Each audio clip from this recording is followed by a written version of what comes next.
இம்பார்ட்டண்ட்டான 1 மார்க் தான் பார்த்துட்ருக்கோம். A minus B union A minus C union A intersection B. இதோட வேல்யூ என்ன வரும் அப்படின்னு சொல்லிட்டு பார்க்க போகிறோம்.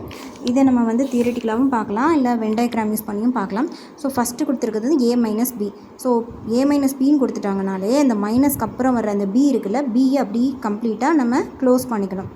ஸோ A மைனஸ் பின்ட்டு அந்த பியை க்ளோஸ் பண்ணிவிட்டு ஏக்கு மட்டும் நம்ம ஷேட் அடிக்கும் போது இந்த பார்ட் வரும். அடுத்து A மைனஸ் சின்னு கேட்டிருக்காங்க இல்லையா, ஸோ A மைனஸ் சியை கம்ப்ளீட்டாக க்ளோஸ் பண்ணிவிட்டு ஏ பார்ட்டை ஃபுல்லாக வந்து நம்ம ஷேட் பண்ணும்போது பியோட இந்த பார்ட்டும் சேர்ந்து தான் வரும். அடுத்து 2 ஸ்டெப்பையும் கம்பைன் பண்ணுறோம்.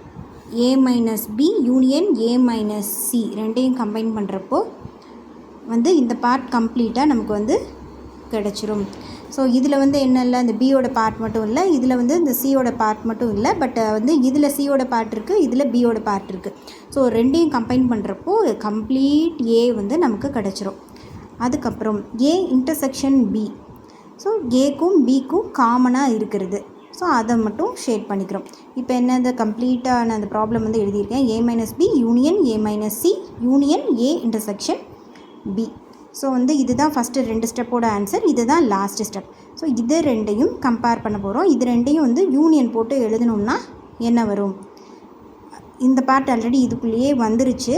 ஸோ என்ன தான் வரப்போகுது, கம்ப்ளீட் ஏ தான் வரப்போகுது. ஸோ அந்த ஆன்சர் இஸ் ஏ.